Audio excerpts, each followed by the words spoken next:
in a rotational style shot, I have to actually retrieve half of my joints while extending the other half. And that's what's counterintuitive. You see a lot of people still trying to push this thing in, and it's not working at the tip. But man, if they get lucky and choke up on it, it'll work for them because they're driving that bastard in. All right? So what I want you to do is I want you to start with your sword on your belt like it's been sheathed. And I want you guys to pull it free. Don't move your legs, just pull it free. All right? Bang. All right?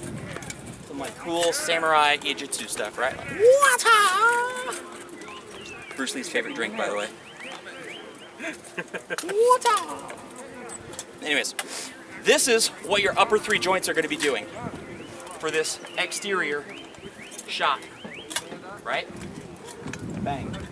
What you're going to be doing in the same moment is you're going to be recovering this hip. So these are still going forward, these are still coming out, right? And I'm using my lower legs to generate the rotational energy. I throw it out with my arm, bang, and I use my hips to generate the rotational component. And the synthesis of those two things gives you a low offside or a high offside that is fast and efficient. All right? Those two things make sense? Yes. Yes, hopefully. Okay. So what I want you to do, partner drill. One partner is going to receive. The other partner is going to, I hesitate to use the word throw, is going to push. All right? If you're receiving, hold your blade up. All right, right by your temple, assuming you're right-handed. Do we have any lefties here? If you're lefties, just flip it or learn to fight right-handed. All right. Hold your blade up, brace it with your offhand. If you are the pushing partner, you are going to place your blade upon your opponent. If I can borrow you for a second after. He holds this up here. I'm just going to put my blade on it. I'm going to push, not with anything below my belt. I'm just going to push with my upper arm.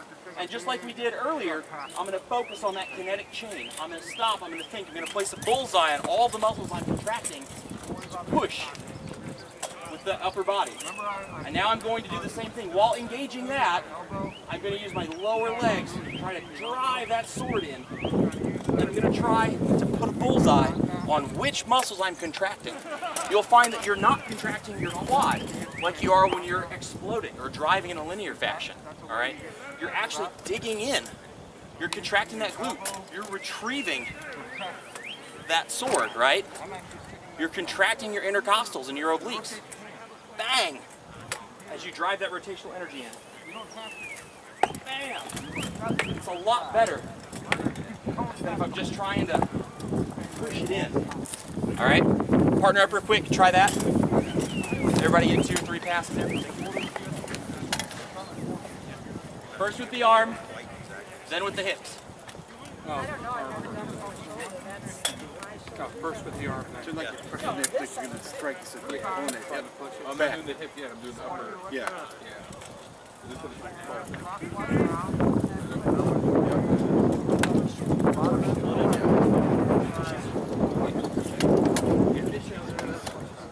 Oh, okay.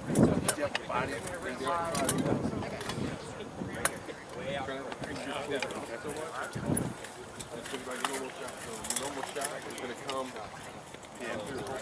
Right. So when you're pushing, you're raising your shoulder up, trying to push it too hard. Just push like that, right? Ready? You're fighting big difference between Should be coming out. steel is. That and now You feel like it actually moved yeah. But then when you actually have to isolate and think about it, I imagine that snapped in at the end of your shot. Yeah. Got that about that experience too, right? That's true. But yeah, that movement that you just did with your body and lazy here. I'm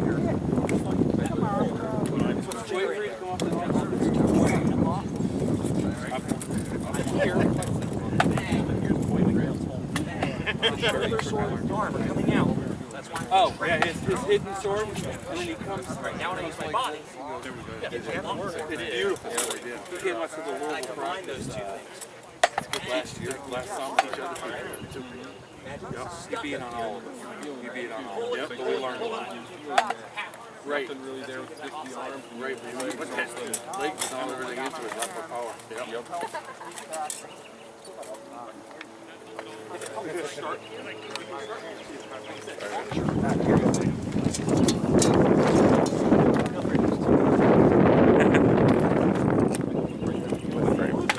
Pushing on the inside of this foot, perfect.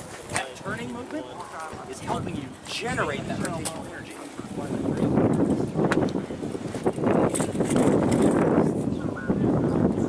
So the best part is most of your power. Now, Bruce Lee had a reference to his big toe. Yes, That punch is coming from his big toe. correct. You know why? Anyone else? So for Jeet Kune Do, they have a traditional southpaw stance.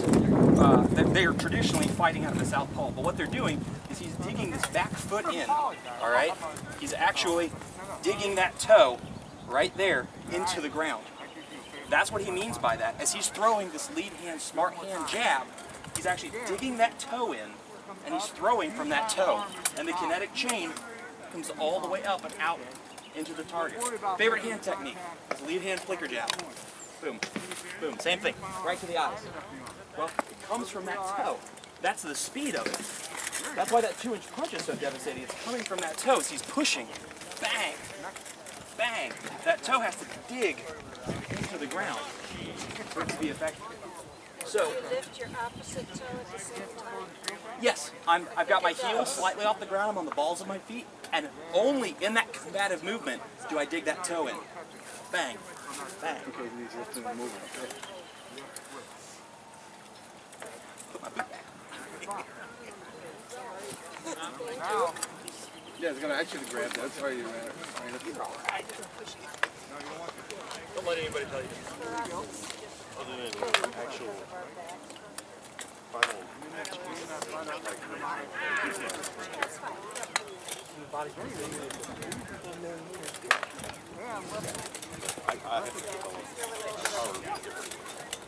Time to fix that Gauntlet, I'll tell you that. Though. Issues, right? What's that? Time to fix that Gauntlet. When I did yours for a bit, got mine down. everybody thinks that's weird because I fight. Psoriasis, mate. I know, but Vic makes them too. Vic. Yes. Yes, I actually have mine. Start boxing. Little chippy rivet. Stop doing whatever you're doing. Glove. All right. So, just, oh, I'm sorry, you didn't get a chance to practice that, did you? Go for it. Do a few passes, and then if you guys have questions afterwards, find me out. We'll do some singles work. I had a couple times. All right, great. So, we've established linear shots, right? Power all comes from the same place, all right? There's 3 things that we focus on when we talk about techniques.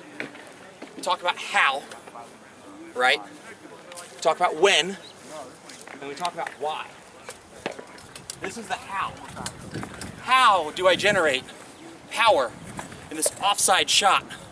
How do I generate power with this flat snap? How do I get to a leg when I'm in close like this with my false edge and retreating? Well, I can take a step back and throw a false edge attack from here. All right? You learn the how of these things.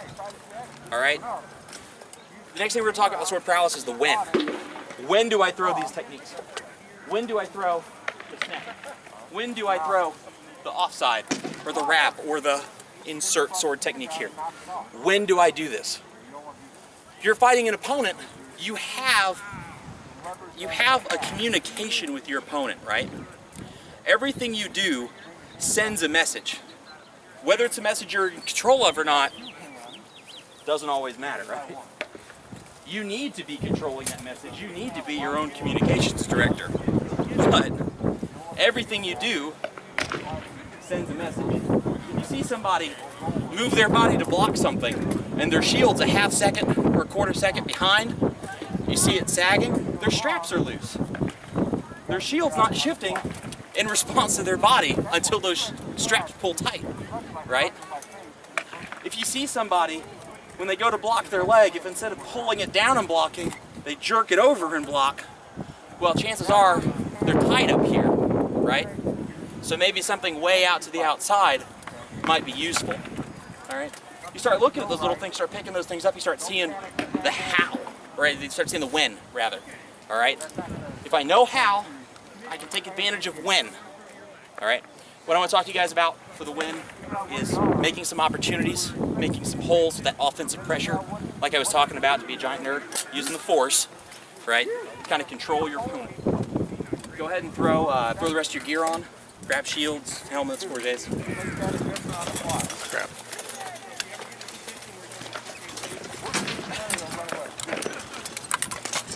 Nothing wrong with running away. Don't like where you're at.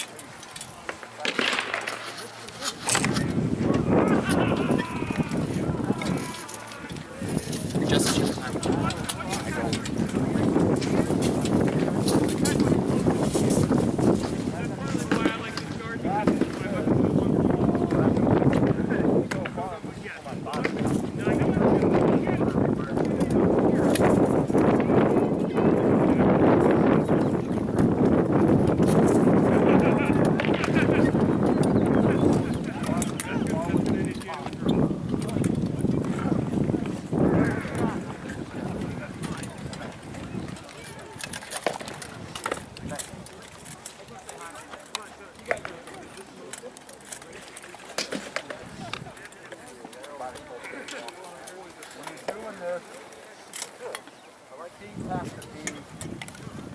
Are you guys out there cockfighting right now? Is that yours?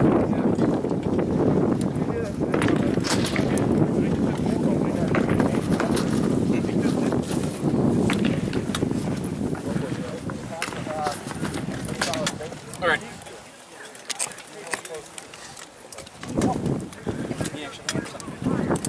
I just finished I've been thinking aspired of. before. I'm good at it. I promise.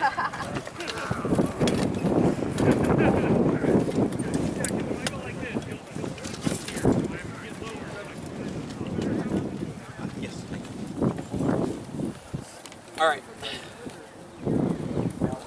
How many people have seen or had a flinch response during a fight? You see something coming, you're like, ugh, right?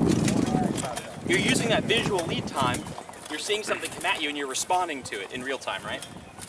I mean, that's kind of the foundation of blocking, right? Particularly if it's not something that's being thrown into a guard that you already have set up, or a ward you already have set up, right? If I'm in my guard,